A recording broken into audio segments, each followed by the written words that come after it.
What if the peace you've been chasing isn't found by gripping tighter, but by finally letting go? Two small words can change the way you move through the world. Let them. Let them think what they think. Let them be who they are. And let yourself be free. We spend so much of our lives trying to bend the world to fit us, correcting people, explaining ourselves, nudging others to behave the way we think they should. We chase peace through control, not realizing that control is the very thing pushing peace away.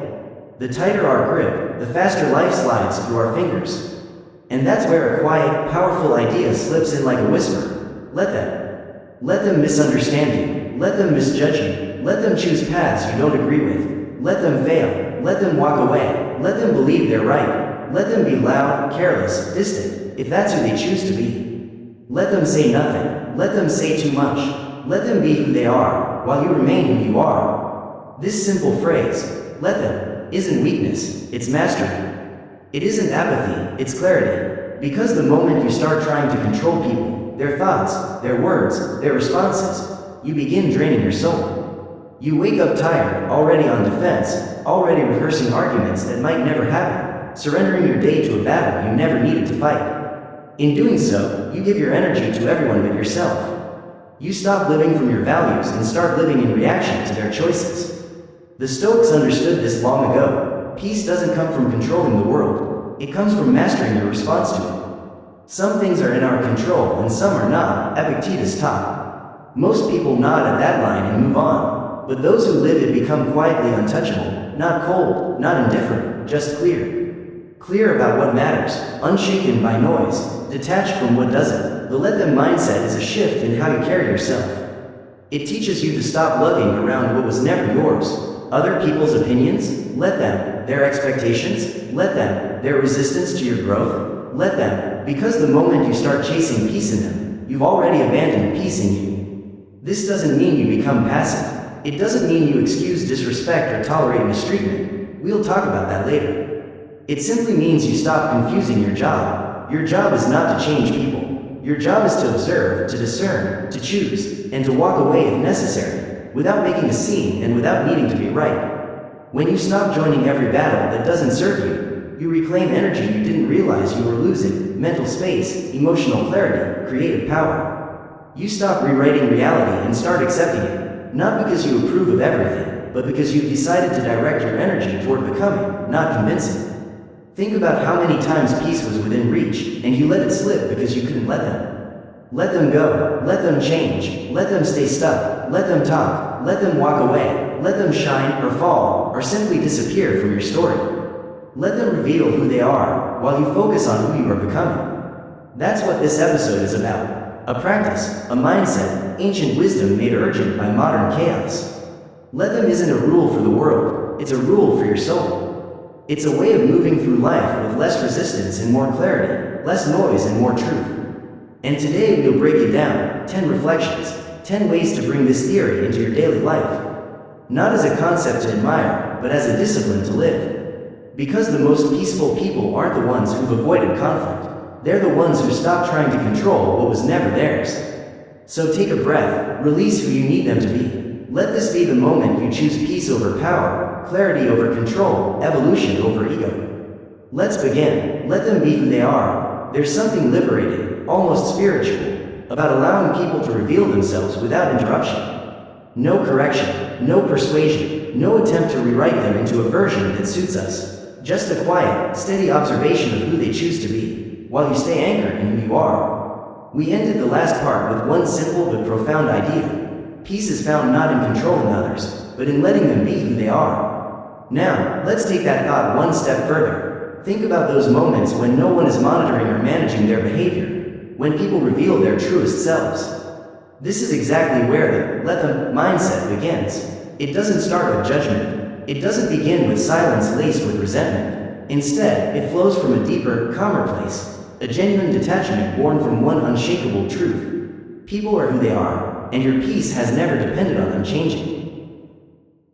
Yet if we're honest, that's not how most of us live, is it?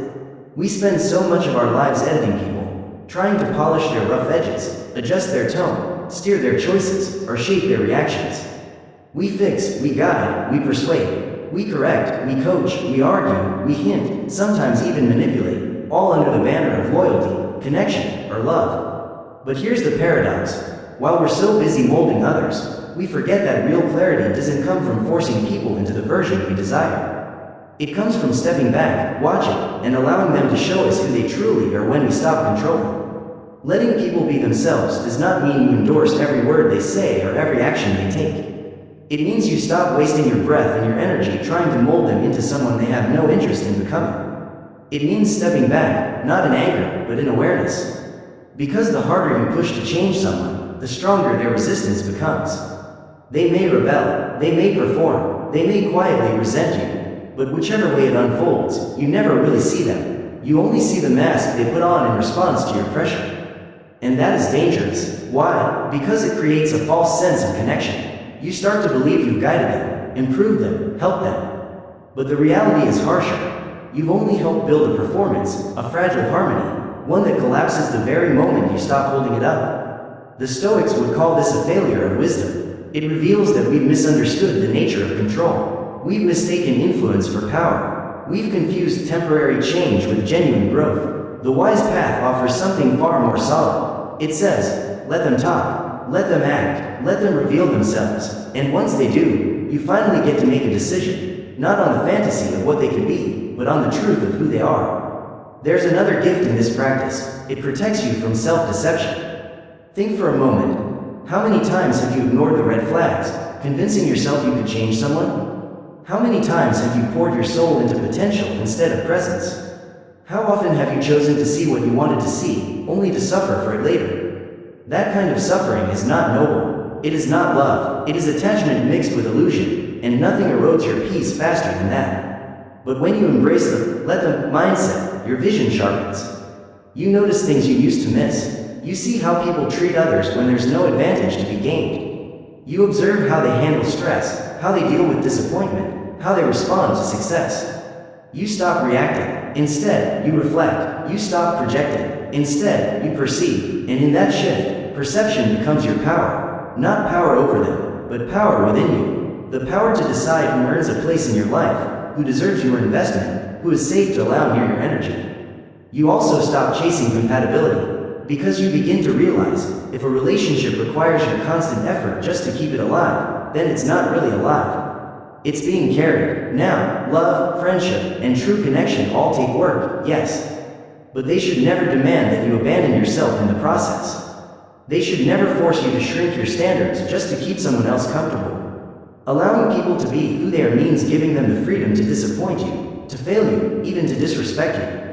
And instead of collapsing under the weight of heartbreak or exploding with rage, you respond with clarity. Thank you for showing me. Now I know, that response is not weakness. It's sovereignty. It's the strength that comes from knowing your standards so clearly that you don't need to shout them. You don't need to argue or beg for recognition. You simply walk away when they are violated. This mindset also frees you from the endless fatigue of over-explaining. If someone misunderstands your silence, let them. If they interpret your distance as arrogance, let them. If they think your boundaries are coldness, let them. Because your worth is not up for negotiation. Your worth is not a debate to be won. Your job has never been to convince anyone of your value. Your job is to live it, and the ones who are meant for you will see it. The rest, let them drift away. Of course, this is not easy, especially when you care deeply, especially when you can see potential glimmering in someone. But wisdom means releasing the fantasy of who they could be, and instead making choices based on who they are right now. That is not cynicism, that is clarity. So pause for a moment and ask yourself, who in your life are you still trying to shape, fix, or save? What would happen if you stopped? Not with bitterness, not with anger, but with peace, with the quiet knowing that when you let people be who they are, you finally create space for who you were always meant to become. Detachment is where peace begins, because there is a unique kind of exhaustion that comes from carrying what was never yours to hold. The thoughts of others, their moods, their silence, their choices, their mistakes. For too long, you may have been holding what was never meant for your hands. We left off by realizing that detachment is the true doorway to peace, not control. Now, let's look deeper into what that really means in practice.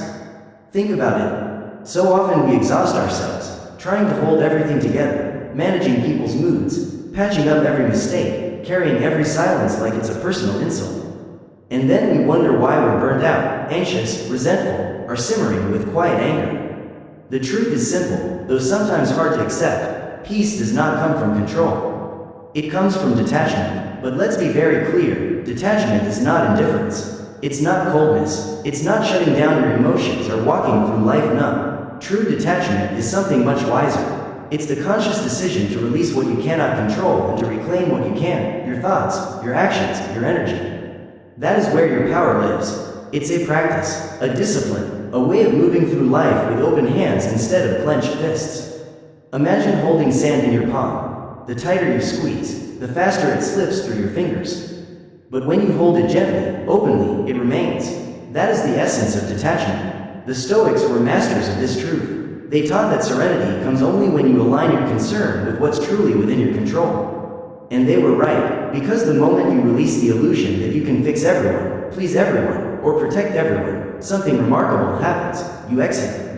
Your nervous system softens, your mind clears, your heart, once clenched, begins to open again. But when you're attached to everything, then everything has the power to hurt you. Every word feels personal, every delay feels like rejection, every disagreement turns into a threat. Have you ever felt that? Like the whole world is pressing against you, and you can't tell where you end and where they begin. That's the cost of attachment. But detachment allows you to see things as they really are, not as your fear tells you they are. Someone doesn't respond to your message. That doesn't mean you're unworthy, it's just silence. Someone criticizes you unfairly. That doesn't mean you're broken. It simply reflects their perception, not your truth.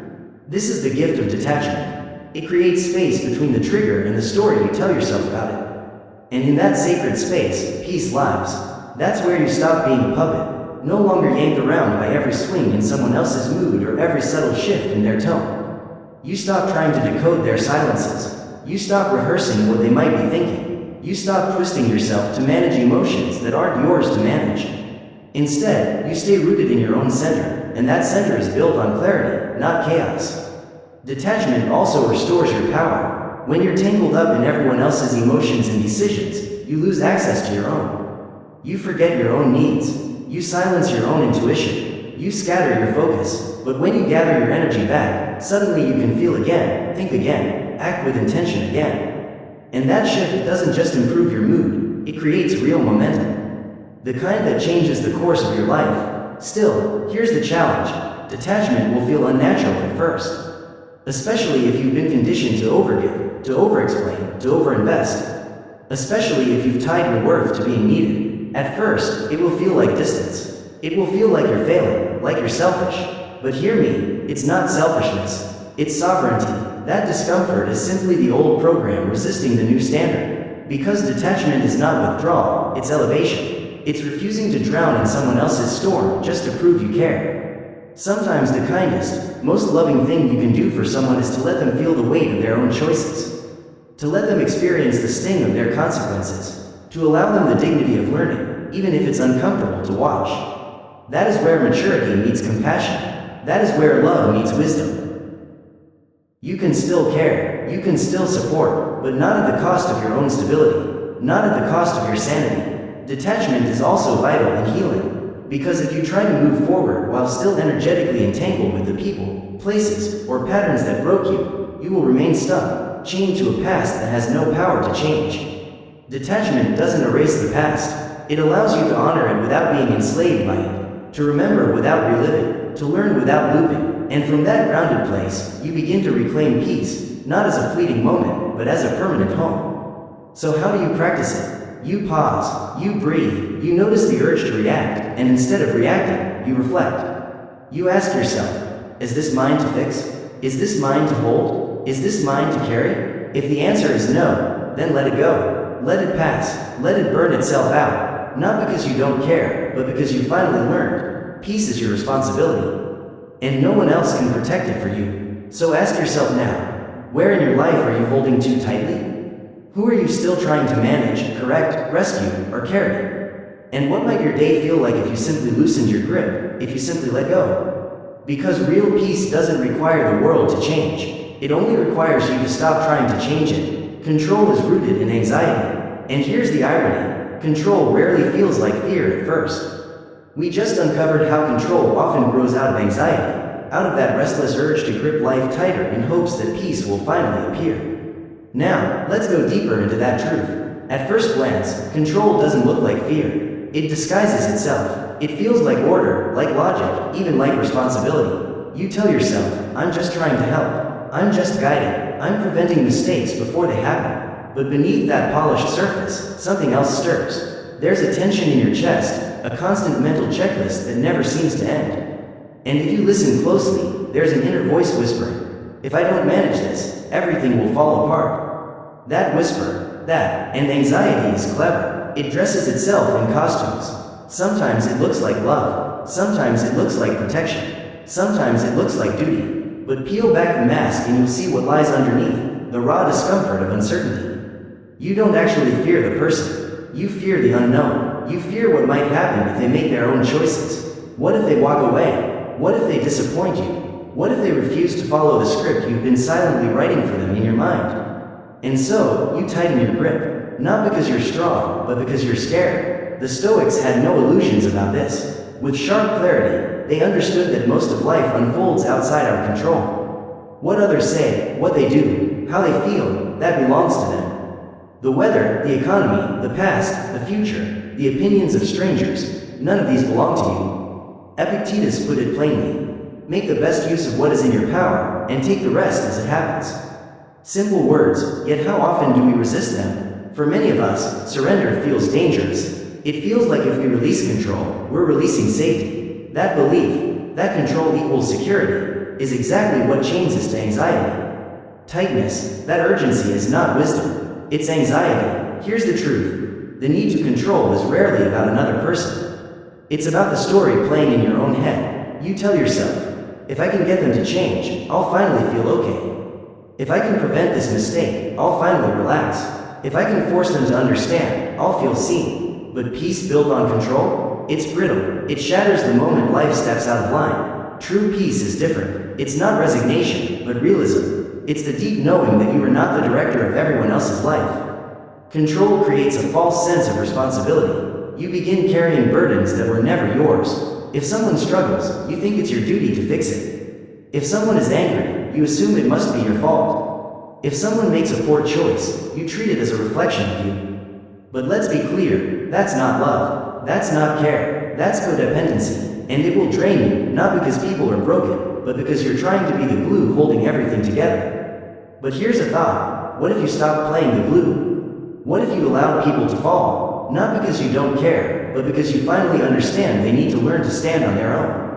What if you stopped playing the role of emotional manager and instead started focusing on your own alignment? That shift doesn't make you selfish, it makes you sovereign. Sovereignty means you begin to separate your worth from other people's behavior. You stop taking every silence personally. You stop carrying every emotion as if it were yours to solve. Instead, you start focusing on what is truly in your control. Your thoughts, your habits, your reactions, your choices. And from that center, you move through the world with less tension, less fear, less exhaustion. Because you finally stop wasting energy on bending reality to your will. Something else happens too. You begin to trust, not blindly, but wisely. You trust that people have their own lessons to learn. You trust that they'll grow, or they won't on their own timeline. You trust that your silence can speak louder than your words.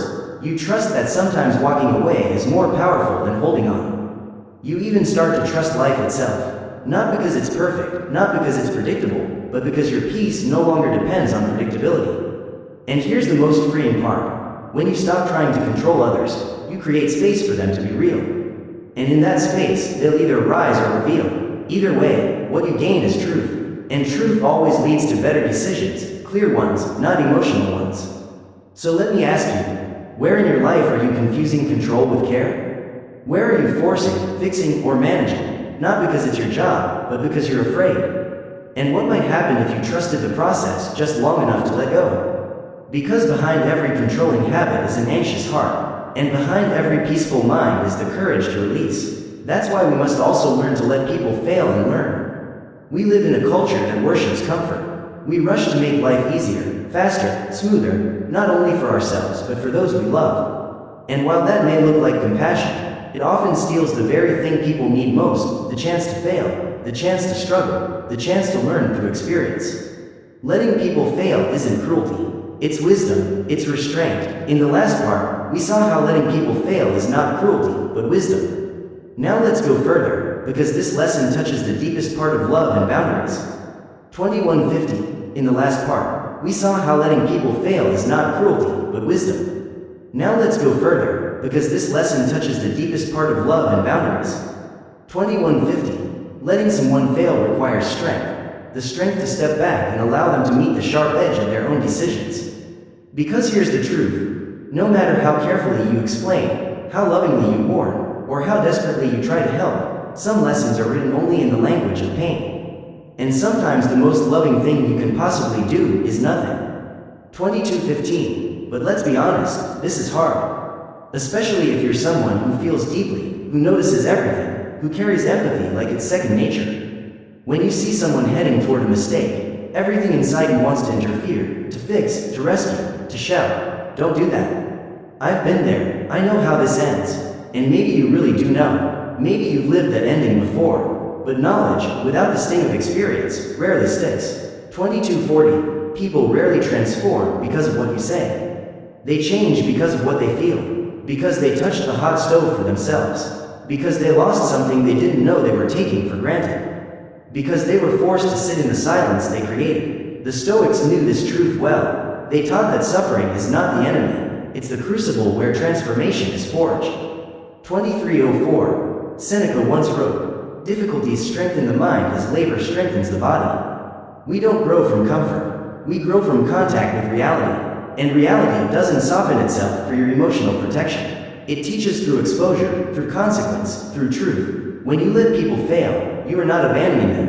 You are honoring that process. 2332. You're also honoring your own boundaries.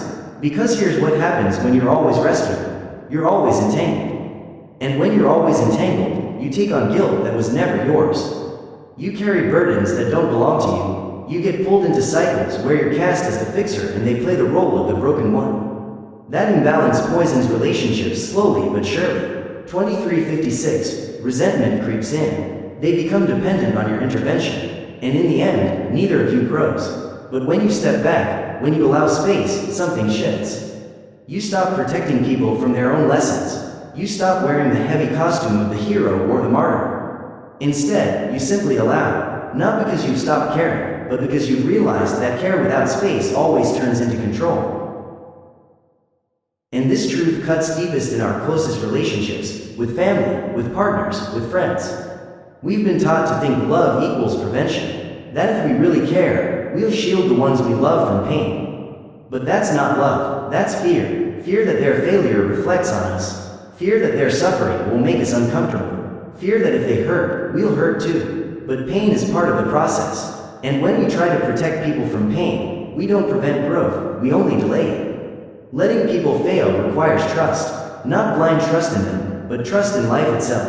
Trust that even if everything falls apart, it can land in a place that's better than before. Trust that discomfort has the power to turn into clarity. Trust that mistakes harden into memory, into wisdom. What looks like a setback today often becomes the setup for tomorrow's strength. Because when you let people face the full weight of their choices, you give them the chance to finally stand on their own legs. And yes, sometimes they won't. Sometimes they'll fall harder than you expected. Sometimes they won't recover quickly, or at all. But even then, their journey remains theirs. And your role is not to interrupt that journey, but to respect it. To support when asked, not to control when uninvited. So pause and ask yourself, who are you trying to save right now? Who are you shielding from pain, not because they need protection, but because you fear their discomfort? And what would happen if you stepped back, not with spite, but with respect? Could you trust that life has its own way of teaching? Could you accept that people grow not only through love, but through consequence? Because sometimes the road to wisdom is paved with failure, and the strongest form of love is letting them walk that road. And this leads us to another powerful truth. Releasing unrealistic expectations. There is a quiet kind of suffering that hides behind most of our frustrations. It doesn't always explode in anger. It doesn't make noise, but it lingers, heavy and quiet. You feel it in small disappointments, in the tension that hangs unspoken, in the subtle ways you pull back from someone. And if you trace that suffering to its source, you almost always find the same culprit: expectations that never match reality. We expect people to behave the way we would, to care in the way we care, to notice the details we notice, and when they don't, we take it personally. But here's the truth: most expectations are nothing more than premeditated resentments.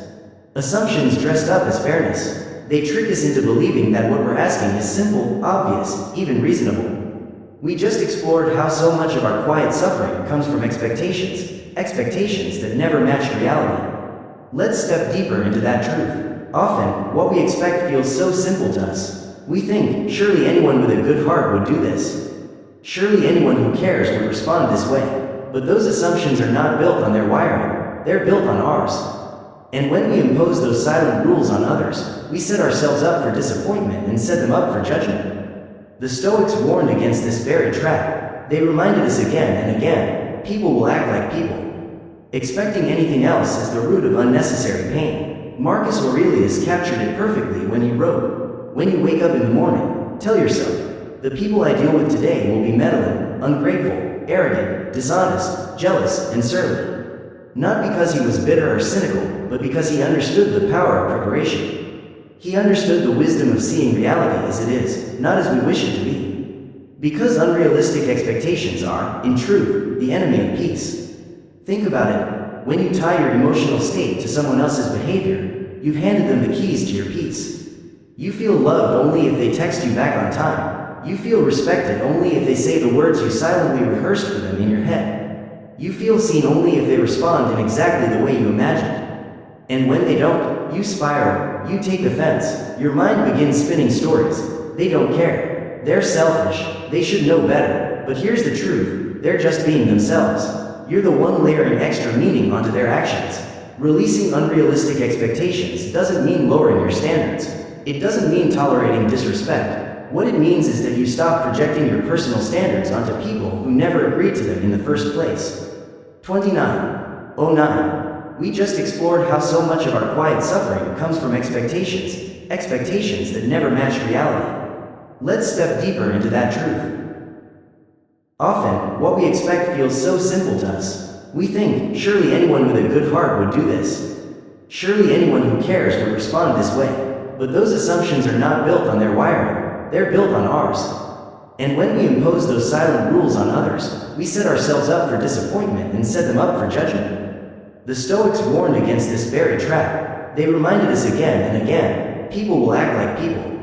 Expecting anything else is the root of unnecessary pain. Marcus Aurelius captured it perfectly when he wrote, "When you wake up in the morning, tell yourself, the people I deal with today will be meddling, ungrateful, arrogant, dishonest, jealous, and surly." Not because he was bitter or cynical, but because he understood the power of preparation. He understood the wisdom of seeing reality as it is, not as we wish it to be. Because unrealistic expectations are, in truth, the enemy of peace. Think about it. When you tie your emotional state to someone else's behavior, you've handed them the keys to your peace. You feel loved only if they text you back on time. You feel respected only if they say the words you silently rehearsed for them in your head. You feel seen only if they respond in exactly the way you imagined. And when they don't, you spiral, you take offense, your mind begins spinning stories. They don't care. They're selfish. They should know better. But here's the truth: they're just being themselves. You're the one layering extra meaning onto their actions. Releasing unrealistic expectations doesn't mean lowering your standards. It doesn't mean tolerating disrespect. What it means is that you stop projecting your personal standards onto people who never agreed to them in the first place. Instead, you give people the freedom to reveal who they are and what they're capable of, without turning their behavior into a verdict on your worth. And that shift is powerful. It allows you to meet others as they are, not as projects, not as unfinished characters in your story, not as tests they have to pass, but as human beings, flawed, inconsistent, complicated, often unaware. From that place of acceptance, you finally gain clarity. You begin asking the right questions. Is this behavior something I can live with? Does this person operate in a way that supports my peace? If the answer is yes, wonderful. If the answer is no, you walk, not because you're angry, but because you're clear. Most of the time, people are not trying to hurt us. They're simply living from their own fears, their own habits, their own priorities. And yet, when we expect them to read our minds, to share our values, to meet us at a level they've never even visited. We set both ourselves and them up for suffering. We call it betrayal, but most of the time, it's not betrayal. It's a mismatch. Go of unrealistic expectations also breaks you free from control. You stop scripting every interaction in advance. You stop measuring love by how closely someone checks off boxes from your invisible checklist.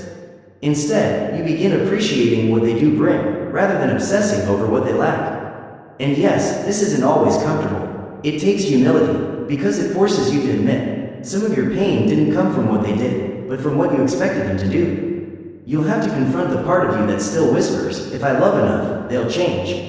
If I'm clear enough, they'll meet me where I am. But the truth is sobering. People don't change to match our love. They change when, and if, they're ready. And your peace can't be chained to that timeline. So take inventory. Where are you still holding silent expectations? Where are you frustrated not because someone crossed a boundary, but because they never lived up to a rule you never spoke out loud?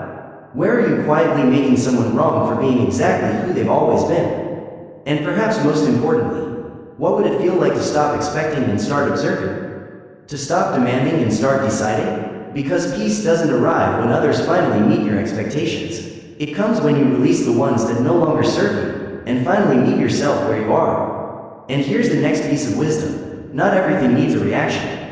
In a world where everyone has something to say, silence itself becomes a form of power. We've been conditioned to react instantly, to every comment, every look, every delayed reply, every passive-aggressive gesture. Our minds jump ahead, already preparing comebacks, explanations, or defenses. But here's the quiet truth that can change everything. Not everything deserves your energy. There's a profound difference between being aware and being reactive. Awareness allows you to see clearly what's happening. Reactivity forces you to. We just saw how silence itself can be power, how not everything needs our reaction. Now let's take that wisdom even further. Because here's the truth. The more you react, the more control you surrender. Not to the person, but to the moment itself, to the noise, the chaos, the emotions swirling around you. And over time, your peace doesn't collapse in one dramatic explosion. No, it gets eaten alive slowly, bite by the constant compulsion to respond to every little thing. This is why the Stoics taught us to pause, to create space between the event and the emotion, to insert even a breath between the spark and the flame. Epictetus once said we all have two handles, one by which we can carry things, and one by which we cannot. That is the decision point. That's the place where you choose your handle. So ask yourself, do I react from raw emotion, or do I respond from clarity? Do I engage because my pride demands it, or do I release because I value peace more than ego? Not everything deserves a reaction. Someone gossips about you behind your back? Let them. Someone tries to provoke you online? Let them. Someone projects their insecurities onto you, hoping to drag you into their storm? Let them. Remember this, you're not obligated to attend every argument you're invited to. And sometimes, your silence will speak louder than the most eloquent speech. Because here's the thing, reactivity is currency, and when you hand it out too freely, you teach people exactly how to pull your strings. One look, one text, one misunderstanding, and suddenly you're tangled up in their drama, dancing to music you never chose. But when you master restraint, when you can sit in stillness while others chase conflict, you become untouchable. Not because you're blind to reality, but because you've learned to choose your battles like someone who treasures their peace. Let's be honest, some things are simply not worth it. Maybe once, when your wounds were fresh and your ego fragile, you felt the need to prove yourself at every turn. But now you've grown. You've worked too hard to rebuild your center just to let a careless comment knock you off balance. Choosing not to react is not weakness, it's wisdom. It means you finally recognize that your energy is limited, precious, and not every insult or misunderstanding is worthy of it. It means you've outgrown the exhausting need to explain yourself to people committed to misunderstanding you. It means you've seen the cost of fighting every battle, and you've chosen another way. Of course, your emotions will still rise. Your ego will still want the last word. Your pride will still flare up. That's natural, but discipline is the difference. And in those heated moments, you must return to yourself and ask, does this serve me? Will this matter in a week? In a year? Is this fight truly mine to hold? Or am I just standing too close to someone else's storm? Because here's the gift, when you stop reacting, you gain time. Time to breathe, time to think, time to choose a response instead of defaulting to one. And in that space, clarity grows. you begin to notice patterns. You start to truly understand people. You see manipulation before it lands. And sometimes you realize the wisest answer isn't a clever reply at all. It's distance. It's silence. It's walking away without explanation, because explanation is no longer necessary. Now, let's be clear. This doesn't mean you let everything slide. It doesn't mean you tolerate disrespect or become passive. What it does mean is that you choose strategy over impulse, power over noise, purpose over provocation. That is the difference between someone who reacts and someone who leads themselves. So pause and take inventory. What are you still reacting to out of habit, not out of value? What dramas are you still feeding with your attention? What people or situations are costing you peace you never agreed to spend? And what might happen if, just for today, you let a few things pass? Not because you're afraid, but because you finally realize not everything is worthy of you. Because silence isn't emptiness, silence is elevation, and not every battle deserves your sword. Choose your battles wisely. There is a kind of strength that doesn't roar. It doesn't show itself in constant comebacks or endless arguments. It doesn't waste itself proving points that don't matter. This strength is quieter. It chooses when to engage. It chooses where to invest its energy. It chooses when to speak, and, more importantly, when to simply walk away. Because wisdom isn't just knowing how to win, it's knowing which wars are worth the wounds. And here's the fine line within the let them mindset. Letting go does not mean you tolerate everything. Peace is not passivity. Boundaries are not optional. Some battles must be fought. Some lines must be drawn. Some silences must be broken. But here's the truth, not everything deserves your fire. Because if you burn for every offense, you'll have nothing left when it really counts. There's an old saying, never wrestle with pigs. We ended with the reminder that not every battle deserves your fire. Let's continue, because wisdom also means knowing when conflict itself is nothing more than a trap. There's a saying, never wrestle with pigs. You both get dirty, and the pig likes it. Crude? Yes, but painfully true, because some people aren't searching for resolution at all. They're searching for reaction. They thrive on conflict, on chaos, on the little rush of attention they receive when they succeed in pulling you out of your character. And the moment you respond emotionally, they've already won. Not because they're right, but because they've stolen your focus, redirected your energy away from your purpose and into their drama. The Stoics knew this snare well. Marcus Aurelius once wrote, "You always own the option of having no opinion." That's power. Think about that. Choosing not to form an opinion, not because you're ignorant, not because you don't care, but because you refuse to let your mind be hijacked by distractions that don't matter. Because you understand, every opinion is an investment, every word you speak is a seed, and every reaction is a doorway, one you either walk through or one you leave closed. But don't mistake this wisdom for weakness. Choosing your battles doesn't mean you roll over or let disrespect trample you. In fact, it's the opposite. True restraint clarifies when you must stand. You fight, but only when the fight serves something higher than pride. You confront, not to punish, but to protect. You speak, not to dominate, but to clarify. You draw your lines, not because you're angry, but because you've defined your values. And anything that crosses those values must be met with resistance. Here's where so many confuse peace with avoidance. They believe staying silent in every circumstance is maturity. They let behaviors slide that chip away at their self-respect. They let things go, not out of wisdom, but out of fear. But here's the reality. If you let everything slide, you're not peaceful. You're passive, and passivity, over time, hardens into resentment. It doesn't shout at first. It corrodes quietly until one day you erupt, not because of a single insult, but because of the 1,000 small cuts you never addressed. So yes, choose your battles, but choose with intention, with discernment, with clarity. Not every comment deserves a reply, but some must be met with truth. Not every offense requires confrontation, but some demand distance. Not every silence should remain unbroken, but some silences must echo with the sound of your boundary. And this is where the let them mindset reaches maturity. You let people be who they are, but you also decide how close they're allowed to stand in your world. You don't demand they change, but you change the level of access they have to you. You don't fight to convince. You simply walk in your truth and let your standards speak for themselves. Choosing your battles also means protecting your energy.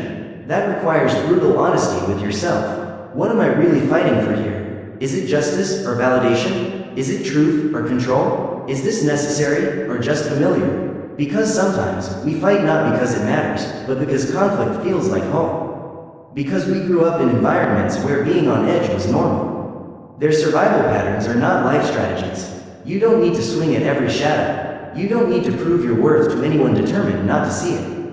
Sometimes the most radical power is quiet restraint. So take inventory.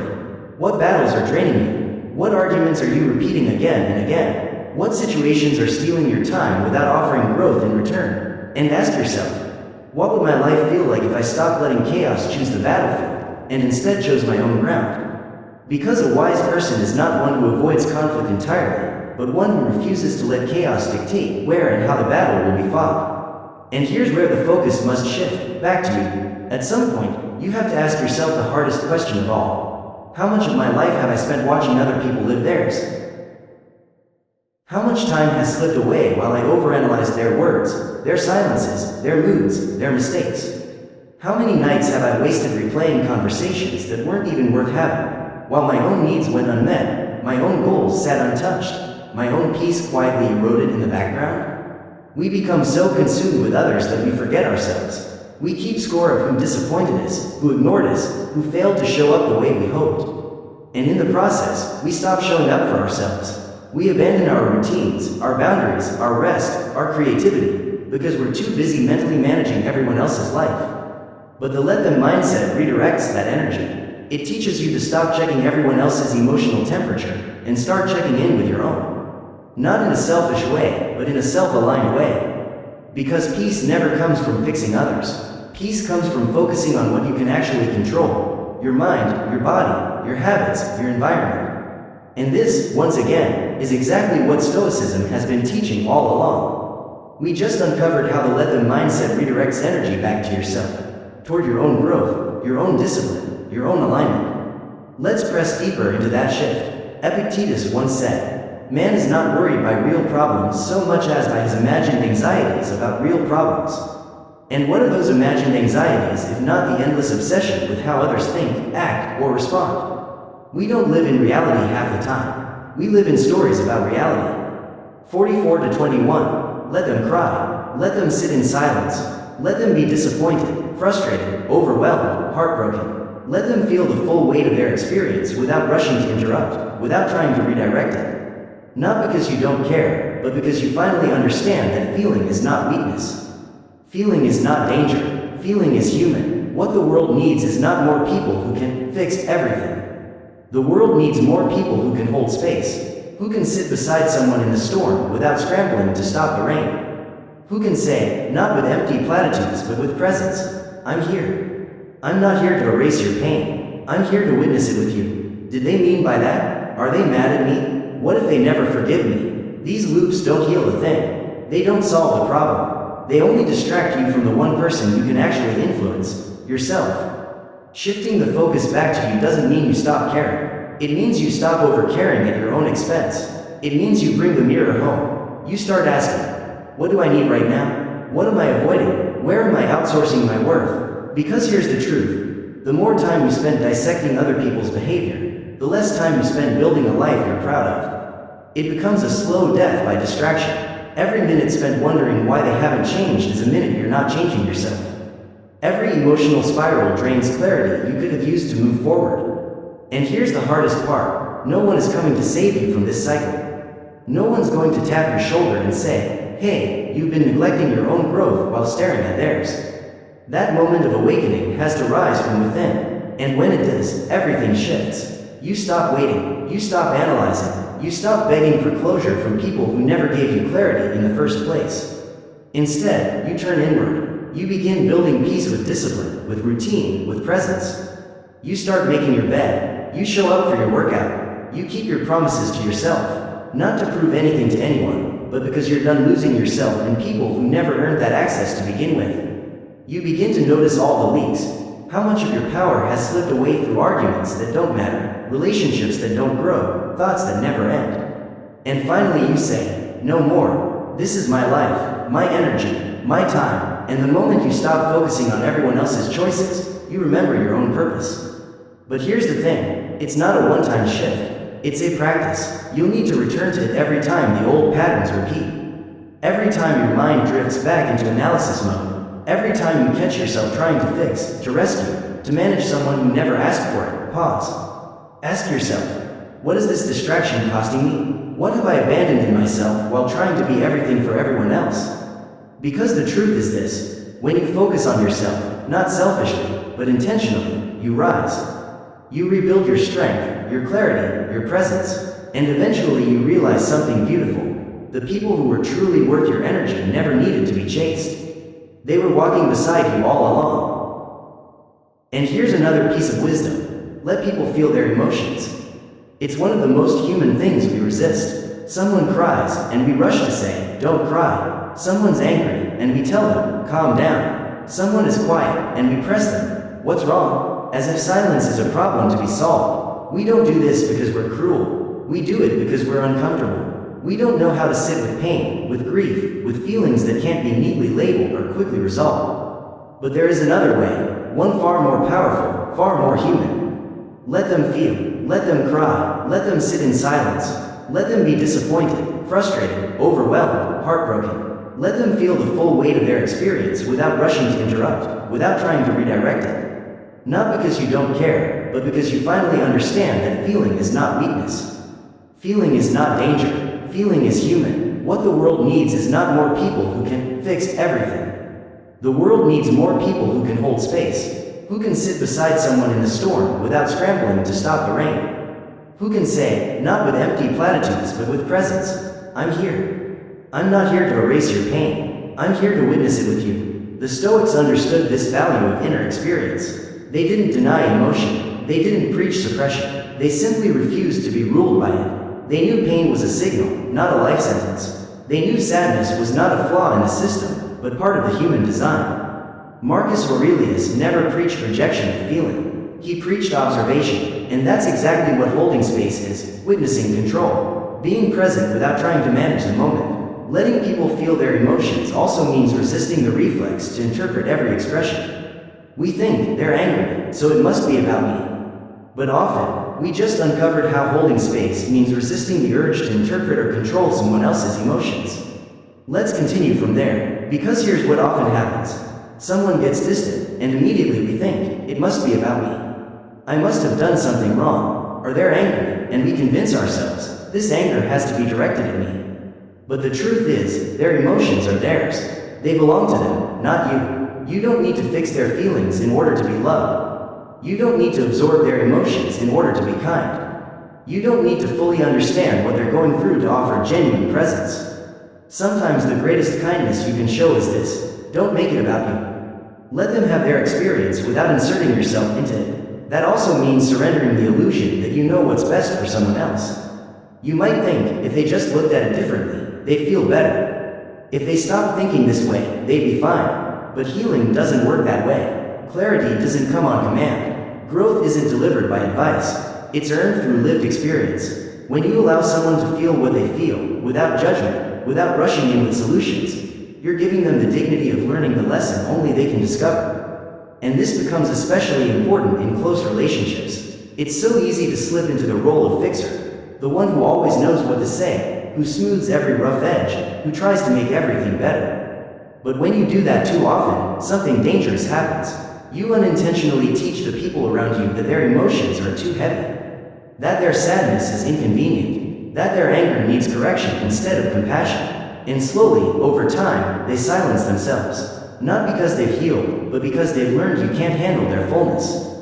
Letting people feel is also how real trust is built. Trust is not, you make me feel better. Real trust is, you don't run from my pain. It's the knowledge that someone can sit beside you in your lowest moment without trying to change the channel. That your sadness doesn't scare them. That your struggle doesn't make them pull away. That is safety. That is love. That is maturity. And you deserve the same. You deserve people who don't just clap for your highs, but who can stand with you through your lows. People who don't minimize your pain or rush you through your healing. People who know how to listen without fixing. Who know how to breathe with you when the weight feels too heavy to carry alone. And if you want to find those people, start by becoming one of them first. So ask yourself, where are you still trying to manage the emotions of others? Where are you rushing someone through their feelings because you're uncomfortable, not because they actually need saving? And what would happen if, instead of reacting or rushing, you just stayed present? Because sometimes the deepest compassion isn't about changing what someone feels, it's about staying long enough for them to remember they're not alone. This is where let them becomes more than an idea, it becomes a practice. It's easy to nod your head at the phrase once you hear it. Yes, let them. Let people think what they want. Let them leave if they must. Let them misunderstand or project or ignore. In the moment, it feels like freedom, like a deep breath after carrying too much for too long. But then life happens again. Someone disrespects you, someone ghosts you, someone disappoints you in the exact way you thought you'd already healed from. And that's when you realize, this isn't a philosophy you grasp once and move on from. It's a discipline you return to daily, because every single day, life hands you 1,000 invitations to overreact, to micromanage, to overexplain, to prove yourself. And every single day, you must decide again, let them. Not once, not perfectly, but consistently, because let them isn't a concept, it's a recentering, a conscious return to your own side of the street. And this requires humility, because there will be days you forget. There will be days when your old patterns shout louder than your new awareness. Days when your ego demands the last word, when silence feels like weakness, when distance feels like rejection. On those days, you won't feel wise. You'll feel triggered, you'll feel small, you'll feel fragile, emotional, raw, and that, ironically, is when the practice matters most. The Stoics never promised that detachment would come easily. They never claimed wisdom was effortless. What they taught instead was the power of repetition, of reflection, of refining your response over and over again. Marcus Aurelius journaled every morning, not because he had mastered letting go, but because he hadn't. Because like us, he was human. Because like us, he needed reminders. And so do you. Every conversation becomes a choice. Engage or observe. Every opinion becomes a test. Defend or detach. Every emotional wave that crashes into your chest becomes an opportunity. Write it or let it pass. And the longer you practice, the more you realize, we've walked through this journey of let them, and now we arrive at the heart of it, the peace you are building. That peace doesn't come because life suddenly gets easier. It doesn't come because people finally behave the way you wanted them to. No, your peace comes from something deeper. It comes from clarity, from strength, from becoming softer in the places where softness matters, and unshakable in the places where nothing else will do. Let them is not just advice, it is a healing mantra. It teaches you to stop begging for closure from people who were never capable of giving it. To stop chasing understanding from those who could not understand themselves. To stop correcting stories that were never based on truth in the first place. Instead, you learn to whisper to yourself. Let them think what they think. Let them feel how they feel. Let them go where they need to go, and I will remain steady in myself. But here's the thing. This doesn't happen in theory. It happens in the small, hidden moments. It's when you type out that long message, then delete it instead. When you're tempted to correct the lie, but choose silence. When you want to fight for your side, but you walk away with your dignity intact. That's the practice. That's where the muscle is built, not loudly, not publicly, but quietly, privately, in the soul. And yes, you will slip. You'll speak when you should have stayed quiet. You'll overthink when you meant to let go. You'll overreach, trying to fix what was never yours. And that's okay, because the practice was never about perfection. It was always about return. Return to center, return to peace, return to your breath, to your values, to the question that anchors it all. Does this deserve me? That is what this mindset protects you from. Not from pain, not from loss, but from the most dangerous thing of all, self-abandonment. Let them keeps you rooted in who you are, even as the world pulls at you from every direction. And over time, it becomes more than a practice. It becomes your posture, your presence, your power, so the next time you feel that familiar tug, the urge to explain, to fight, to fix, pause. Breathe, whisper if you must. Let them go, let them think, let them stay small if they choose. Let them walk their road while you walk yours with grace. Because every time you choose peace over reaction, you strengthen that quiet inner voice. The one that says, I'm not here to control, I'm here to grow, and that choice, it isn't made once, it's made every single day. There's a quiet kind of transformation that takes place when you stop fighting for control and start choosing peace. Not the shallow peace that comes only when everything around you is perfect, but the kind of peace that grows inside you when you finally release what was never yours to carry. That's what this mindset is about. Not becoming cold, not becoming distant, not detaching from life, but becoming closer to yourself than you've ever been. You stop forcing, you stop fixing, you stop begging for understanding from people committed to misunderstanding you, and you begin to trust, deeply, patiently, that what's meant for you will never require chasing, never demand endless explanations, never need you to fight to keep it. You stop reacting to every ripple in someone else's energy, and instead you start honoring your own. Two simple words, let them. But within those words lies an entire life of freedom. A life where your emotions are no longer chained to someone else's choices. A life where your energy is no longer scattered across battlefields that were never yours.